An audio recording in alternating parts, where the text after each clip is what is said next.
In the immediate aftermath of those mass shootings, 2 mosques in New Zealand, the media worked overtime to try to link President Trump to the tragedy, of course. Well, this sick narrative continued today with new, odious charges.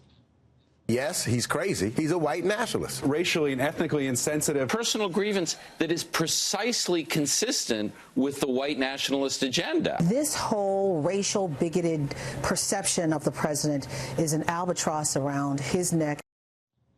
Joining me now exclusively, so happy he's with us, I've been asking for him to come on for a while, is Ben Carson, of course, the Secretary of Housing and Urban Development. Dr. Carson, the only African-American in the cabinet. You can take a swing at that. I mean, I heard white nationalists repeated so many times in relation to the president, his policies.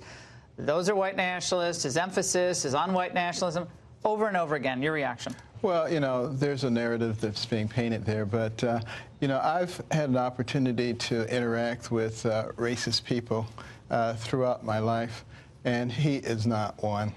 He is so easy to be around, so relaxed, and treats you with the utmost respect. And, you know, I talked with him early on about the plight of many people, particularly in the inner city, and the compassion that he showed is very impressive.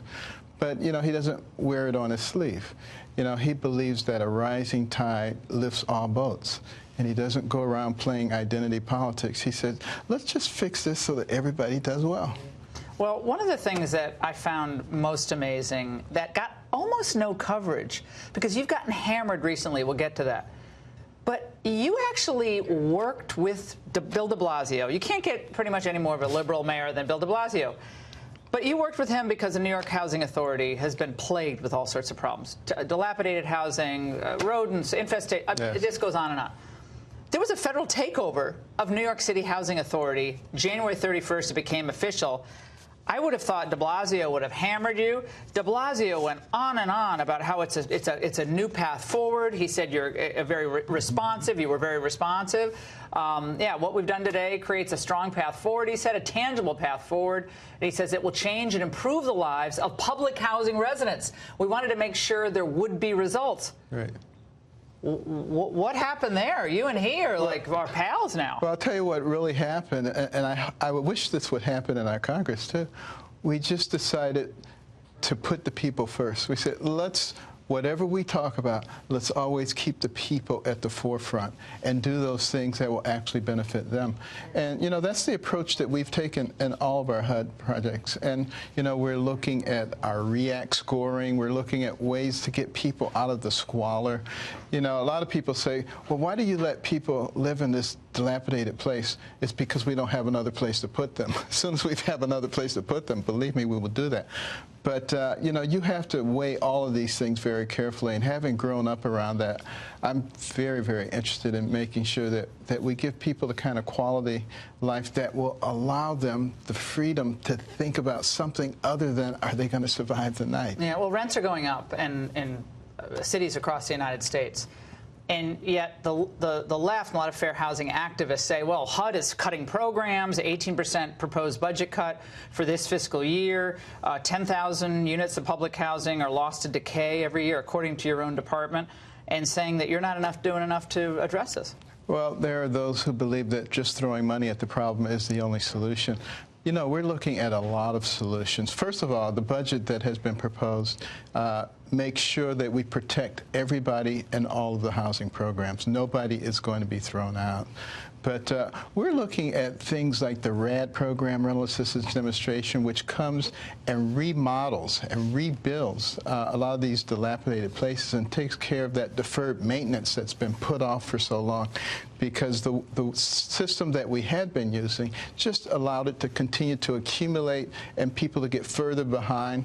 And we're changing to a public-private partnership system. That's what they don't like. Is that what's going on here? Because, I mean, I have to confess I didn't follow a lot of what HUD was doing because I'm focusing on all these other, but there actually is some opportunity zones. You know, obviously that's yes. a huge effort that's currently underway. It's but I mean, they got New York NBC saying current and former HUD people say Well, you don't have a sense of urgency because you're very calm, unlike me.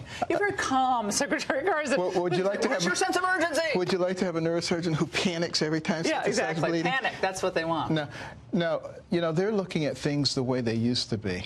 We're looking at things the way that they need to be, and we're changing things, and they can't relate to that. And I don't talk about them. I don't blame them. They just can't understand, and they don't talk to us.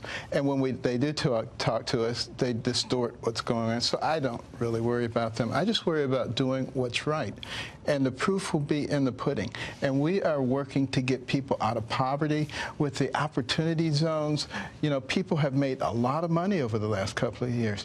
Now we're providing a mechanism where they can take their unrealized capital gains, invest them in places that have traditionally been neglected, and give people a chance. We're talking Englewood in Chicago. I got a lot of new friends there from our show that we did there. Englewood, Compton. I mean, we're going into those areas, parts of Detroit, because those are traditionally not conservative places. But I think we would hope that we'll see real progress. Well, our understanding is that our people are our most valuable resource. And if we develop them and make them productive, we only strengthen ourselves as a nation. We only have 330 million people. China and India have 4 times that many people. We'll never be able to compete with them unless we learn to develop our people. And I think we understand that. So apparently you just put your feet up on your desk all day and you're sipping Mai Tais, heading down to Florida on the weekends. I mean, your schedule's getting hammered. These are by the people who cover the Congress. It's home every night, every week at Thursday afternoon. The way I look at it, if that's the worst that they can find, that I go home some weekends and that I may leave early on a Friday in order to get there, if that's the worst that they can find, as much as they've been scrutinizing, we're in pretty good shape. This job compared to neurosurgery on children, what are you finding most frustrating and most fulfilling? Well, of course, as a surgeon, I still have a surgical personality. Boom, boom, get it done. Want it done now. Get it done. And here you have to deal with bureaucracy. And, bureaucrats tend to think that the rules are much more important than the goals. So, adjusting to that, but not adjusting to the point where you capitulate to it. Trying to change it. We've brought into HUD now a CFO. We didn't have a CFO for 8.5 years. Can you imagine with the billions of dollars flowing through there? So there was really not the kind of fiscal control that you would expect. Now we have that. We're bringing in the kinds of controls that actually will allow us to give more freedom to the various jurisdictions, because we can keep track of where the money is and how it's being used and what the timelines are. All of those things are changing. We're upgrading our IT systems. We still have a good ways to go, but we're making progress there. Is it the slow pace of things? And everyone's like, oh, Ben Carson talks so slowly. Well, we need people to talk more slowly if they're making sense, in my view. But that I would imagine that's frustrating for you, the slow pace of change. It's a bit frustrating. Slow for the president as well. It is. Are you going to stick around for a while? You're going to be in the cabinet for a while? I plan on it. There was the hoopla a couple of weeks ago. Carson's leaving. I was asked, what am I going to do? And I said, my preference is to go back into the private sector. It was extremely enjoyable. And you had a great deal of freedom, and you had a lot of influence because I was, speaking out a lot more at that time. But, what we're doing is also incredibly important. Does that mean you're going to stay for the next year at least? It means that I will definitely finish out the first term, and I'm open to a second term. Secretary Carson, do not be a stranger. We need to see more of you. We get a lot of requests to have you on the show. Please, Absolutely. Please don't be a stranger. We'd love to have you back. As Arnold say, I'll be back. All right.